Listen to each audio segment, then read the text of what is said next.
Caribbean Newsline is brought to you by the Barbados Tourism Marketing, Inc.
The Antigua government could revoke the citizenship of an Indian billionaire over fraud allegations. That's our top story in Caribbean Newsline for Monday, July 30th. From the CMC News Center in Bridgetown, I'm Nicole Best. Good evening. Antigua and Barbuda's Prime Minister Gaston Brown says there may be grounds to revoke the Antiguan citizenship of Indian billionaire Mehul Choksi, which he obtained via the country's Citizenship by Investment program. The Indian businessman is wanted in connection with an alleged $2.1 billion fraud known in his home country as the Punjab National Bank fraud case. In an interview with an Indian journalist, Prime Minister Brown said on the basis that there are grounds for revocation, which he believes there are, the government would certainly proceed with the revocation, but he said his administration would not rush to any decision. Brown said that up to the time of the interview, the government of India was yet to post anything official with the international police agency Interpol. And Interpol is the one they're the main agencies that the Antigua government uses when determining the suitability of applicants for citizenship. Brown reiterated his government's claim that at the time that Choksi applied for citizenship, there was no derogatory information about him. He says his government did nothing wrong, and it was only after the citizenship had been granted that it surfaced that Choksi was wanted for alleged crimes in India. Brown also gave assurances that the Office of the Attorney General and the CIP unit were reviewing Choksi's application to determine whether or not there was any false information provided or fraud committed. Meanwhile, Prime Minister Brown held talks with the Indian High Commissioner in Antigua and Barbuda on Monday and discussed the situation with Choksi, among other issues. Well, the government of India is being blamed for its handling of the Choksi saga. Reports out of India suggest that the Narendra Modi administration is said to have acted too slowly in involving Interpol in the matter. The Trinidad and Tobago Parliament on Monday gave the green light to the Police Service Commission appointing former National Security Minister Gary Griffith as the new police commissioner. The motion was approved even though his former colleagues abstained in the vote. Griffith, who was dismissed as National Security Minister by then Prime Minister Kamla Prasad Bisesa in 2015 amid allegations that former Attorney General Anand Ram Logan had sought to pervert the course of justice, failed to receive the support of the opposition legislators. The 19 members of government who were present voted in support of Griffith, while the 13 opposition legislators who were present abstained. There were no votes against the nomination. Prime Minister Dr. Keith Rowley had defended the decision of his administration to support the former government minister, saying he had also instructed members of the ruling People's National Movement to vote freely in the exercise. And most importantly, a man who stood up to his colleagues who would ask him to do wrong and do right by the people of Trinidad and Tobago. And Madam Speaker, on that basis and that alone, I have enough to ask my colleagues to do one thing. Today, before I came in here, I instructed the leader of government business to lift the whip on all PNM members of parliament. I do so now, and every PNM member is free to vote for or against these motions. And Madam Speaker, I beg to move. Yes. On 3 previous occasions, the government had used its majority to vote against 3 of the nominees, including the acting police commissioner Stephen Williams, who had placed 3rd on the merit list as approved by the Police Service Commission. However, opposition legislator Dr. Rudal Monilal, the only opposition legislator to speak on the motion, said while the opposition considered their former colleague to be suited for the position, it was strange that the government was still proceeding on the matter when it had denied the process to be flawed. That is, it had deemed the process to be flawed in the first instance. Well, in an immediate response, Griffith expressed thanks for the overwhelming support. He said, to those law-abiding citizens who have been skeptical of this decision made, it is his intention to win over their trust and support in the very near future. He said, and I quote, to those within the service who may also share concerns, I assure you, I am well aware that I can never do this on my own. And I am certain, despite what is reported in the mainstream media, those who took the oath to protect and serve will do so with pride. We are all aware that a team is as strong as its weakest link, and part of my role is to ensure all links are bolstered. End of quote. Griffith said there was no time for celebration, but to give thanks for being afforded the opportunity to serve his country, and he was focused on the task ahead. Griffith thanked Acting Commissioner of Police Stephen Williams for his service. The Monetary Council of the Eastern Caribbean Central Bank, the ECCB, is forecasting a spillover effect for member countries from the current and projected global economic growth. The Monetary Council held its 91st meeting in Grenada on Friday, at which the governor's report was presented and accepted.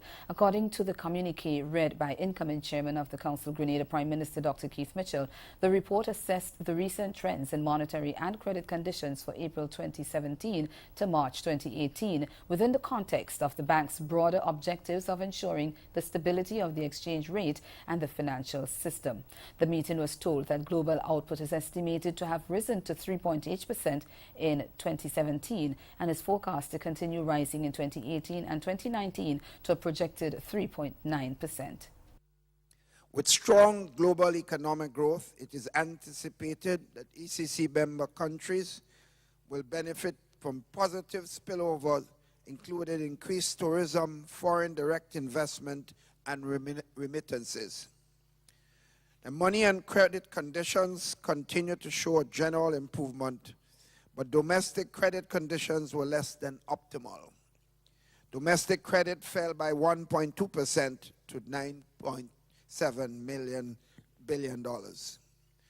Growth in the money supply increased by 4.1% to $17.1 billion at the 31st of March 2018. The currency union's exchange rate arrangement continued to be supported by a strong and growing stock of foreign currency reserves.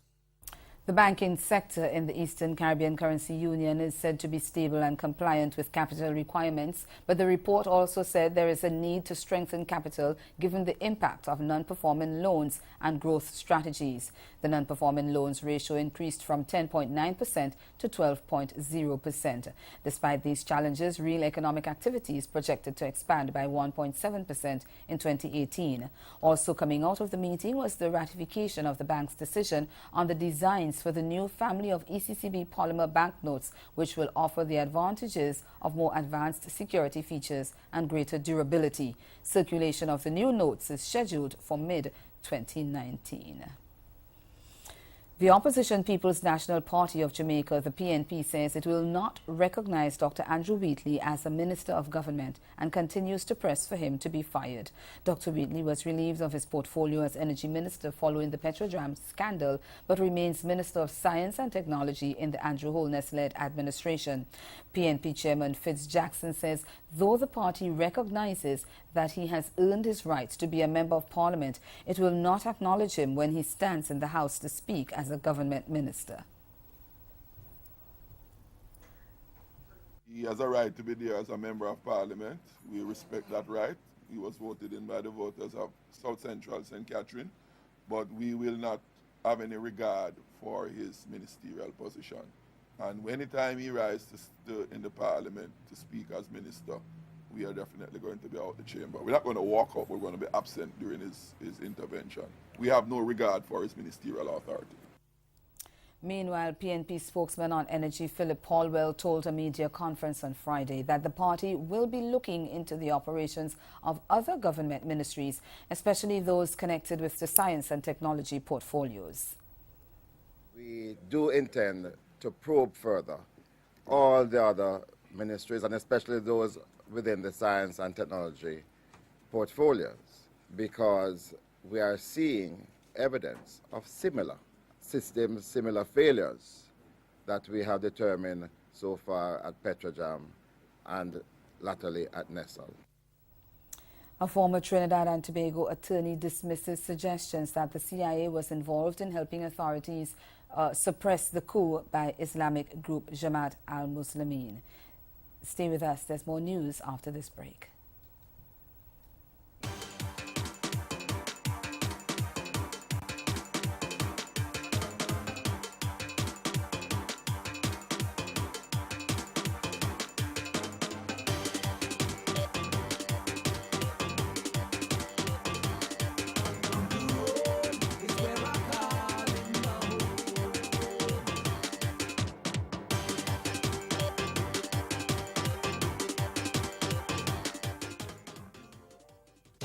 Her passion for what she believes is unmatched. So you couldn't, I wanted to get to the point where you can shake me off that perfect piece. She's a book-off radio host, philanthropist, and motivational speaker. And I said, I'm going to write you a check for $10,000, which I'm not. Spirit, soul, and body. To get them some help through the transition. I'm Karita D, and you're listening to Girlfriend Get a Life.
Former Trinidad and Tobago Attorney General Anthony Smart is dismissing suggestions that the United States Central Intelligence Agency, that's the CIA, was involved in helping authorities suppress the 1990 coup by Islamic group Jamaat al-Muslimin.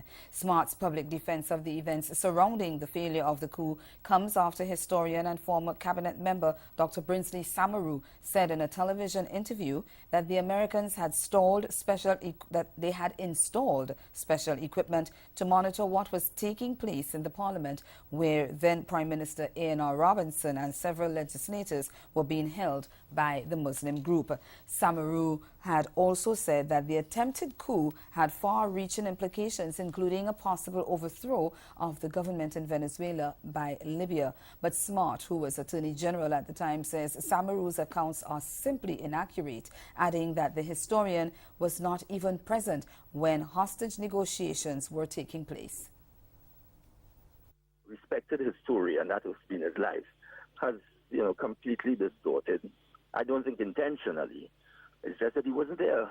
All the activity took place between the 27th of July and the 28th, the 29th. By the 30th, we had the situation under control, and that is when Brinsley entered the picture. And as I said, by the next day, the hostages were released. So that I'm going to hopefully have the opportunity to give a full response to what Brinsley said. A lot of what Brinsley said is, unfortunately, as I say, I have a great regard for him. He's a good friend and a nice person.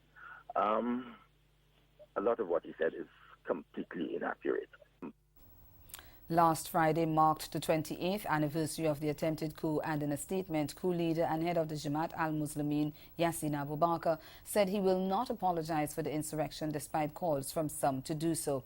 At least 24 people, including one legislator, were killed during the six-day uprising that ended on August 1st, 1990, when Bakr led more than 100 men in trying to overthrow the Robinson government. In a recently released report launched, UNAIDS issued countries with a stark wake-up call. It said the global response to HIV is at a precarious point in all regions of the world. The Caribbean was no exception despite the progress, and there is still much more room to be, as we hear in this week's edition of Newsline Health.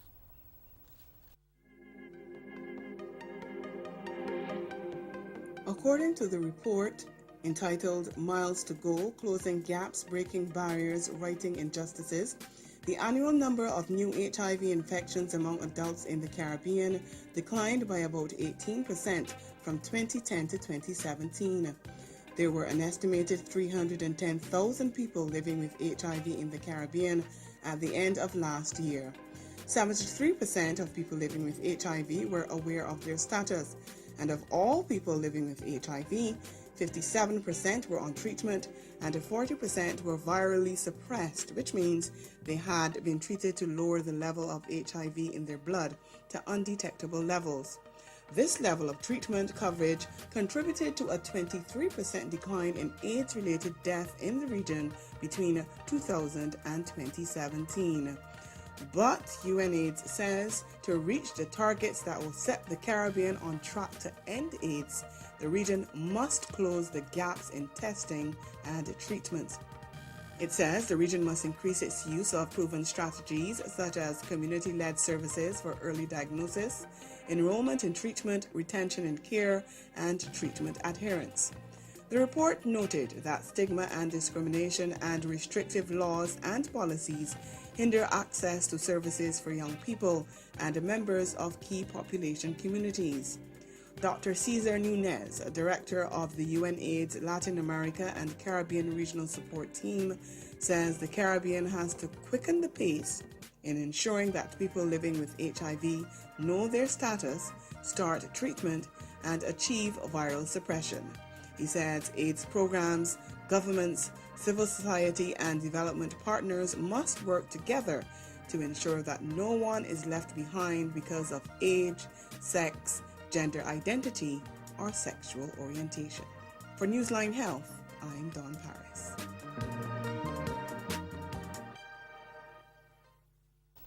And ahead in Newsline Sport, the Windies captain says his team has a lot of work to do to prepare for the ICC World Cup next year. Stay with us. Sport is next. This hurricane tip comes to you compliments the Caribbean Disaster Emergency Management Agency and the Caribbean Media Corporation. Be prepared. Do not go outside barefooted or in slippers after the hurricane.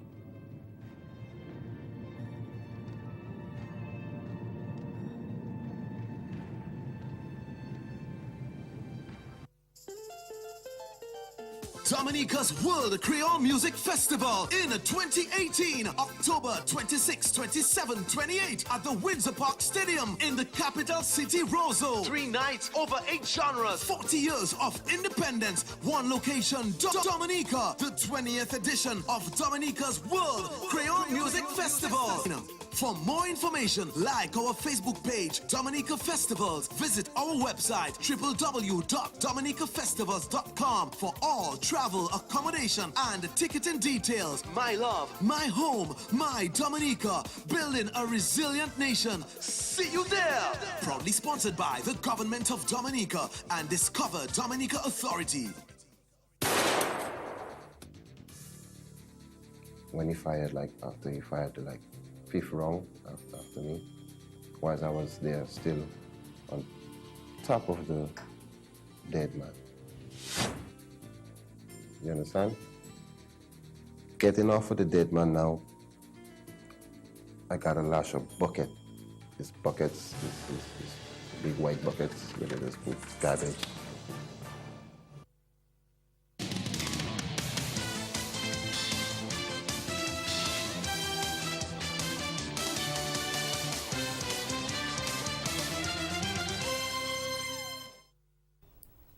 Captain Jason Holder says the West Indies' performance in the One-Day International Series, which they lost to Bangladesh 2-1 over the weekend, shows they still have much work to do to ready themselves for next year's ICC World Cup in England. In the decisive third One-Day International at Warner Park on Saturday, West Indies were undone by Tamim Iqbal, his second 100 of the series, as Bangladesh piled up their highest ever score against the host, 301 for 6 of their allotted 50 overs. West Indies then came up short by 18 runs as they found acceleration difficult in the middle overs and the innings stalled. This left them requiring 109 from the last 10 overs, which proved a mountain too high to climb. Holder lamented after the match that the West Indies should have been able to get the needed runs.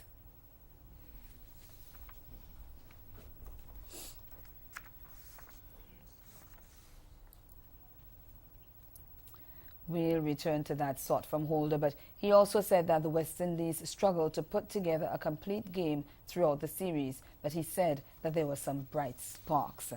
Veteran Gale was superb at the top of the order, stroking 73 from 66 balls with 6 fours and 5 sixes, and he put on 53 for the first wicket with Evan Lewis, who made 12, and 52 for the second wicket with Shea Hope, who made 64. But once Gale departed in the 22nd over, the innings slowed to a crawl as Hope consumed 94 deliveries in his knock, and Powell's late flourish and unbeaten 74 off 41 balls came off a little too late to save the Windies. Here are the highlights of the Windies' innings. Jeffrey Dujon alongside me, Chris Gale, gave them the perfect start to chase this total of 302. Yes, he selected very well. And waited around. You could see that he was looking to bat deep into the innings. Wasn't overly aggressive, but in the opportunities he got, he took advantage of them. And then this, Mortaza getting one to bounce and leave Evan Lewis. Gale continued along his merry way, picking up boundaries, trying to rotate the strike, and when he got his opportunities, he took them. That was his 50. And West Indies were right on target. Anything loose, he put it away.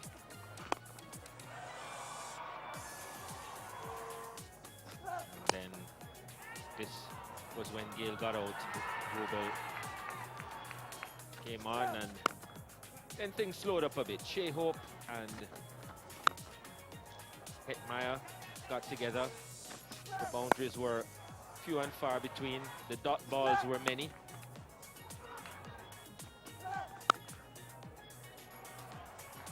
Played some good shots, but in between they really slowed things down. And then this drop catch of Hope. Rubel the culprit. And then Hetmeyer playing across one that wasn't short enough. Karen Powell came in and got put down early.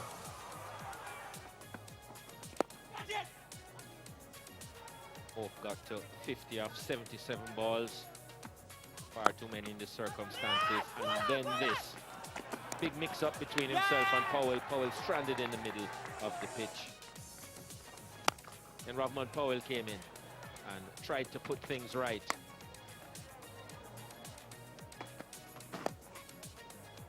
Hope continued on, but a bit too slowly. Powell trying to keep the pace, keep the momentum going, but couldn't do it on his own. And then Hope holding out at deep mid-wicket. Powell continued, very aggressive. Hit some really big shots over long on. Got his 50 off just 27 deliveries.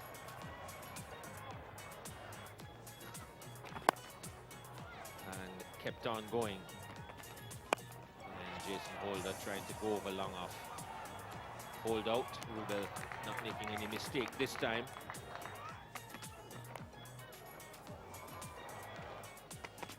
It was a hard task, even though Powell kept going.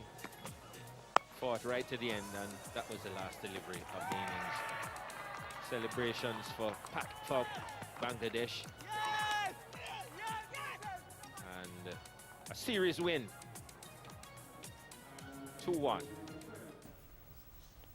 A 48-run defeat in the opener in Georgetown last Sunday had seen the Windies trail the series, and even though they snatched a thrilling 3-run result in the second ODI 3 days later, the hosts were not good enough to overcome the final hurdle. The loss was the 12th for the Windies in 17 ODIs in the last year and left them without a series win in 4 years. Meantime, Hetmeyer's heavy scoring in the recent one-day series against Bangladesh has seen him jump a massive 77 places in the ICC batting ranking. The 21-year-old left-hander was the biggest mover in the latest release of the rankings and now lies 59th in the charts, currently topped by Indian stroke maker Virat Kohli. The rising batting star found a purple patch in the 3-match series against the Tigers, plumbing in 207 runs at an average of 69. He struck his second ODI 100-125 in the second match in his native Georgetown last Wednesday, helping the Windies to a narrow 3-run series leveling victory. The former ICC Under-19 World Cup winning captain scored 52 in the opening ODI, which the hosts lost by 48 runs, and chipped in with 30 in Saturday's last match. Hetmeyer made his ODI debut last December on the tour of New Zealand and has since played 12 matches.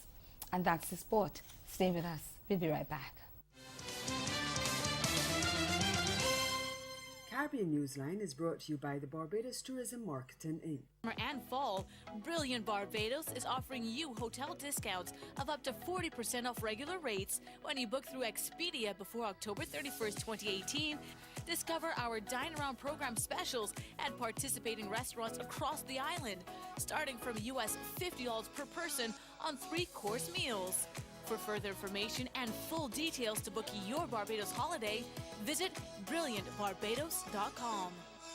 It starts from sunrise, a city filled with an island vibe, music, people, color, friendship, culture, and the warmest of smiles. Come enjoy the unique costumes, pulsating steel pans, exotic culture, exciting fetes, and unforgettable people. Discover Antigua's Carnival, the Caribbean's greatest summer festival, July 27th to August 8th, because the beach really is just the beginning.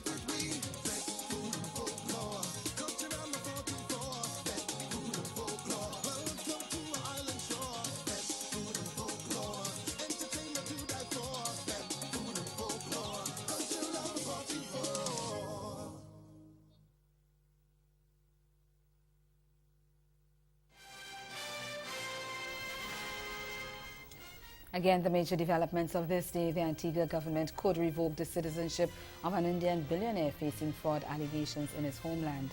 And in sport, Windies captain Jason Holder says his team's performance in the ODI series, which they lost to Bangladesh over the weekend, shows that they still have much work to do to ready themselves for next year's ICC World Cup.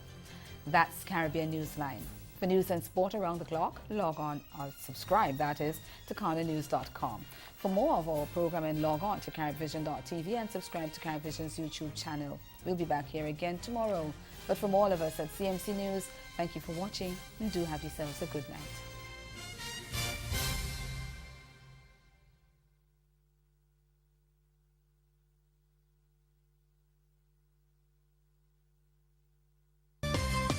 Government committed to fiscal prudence.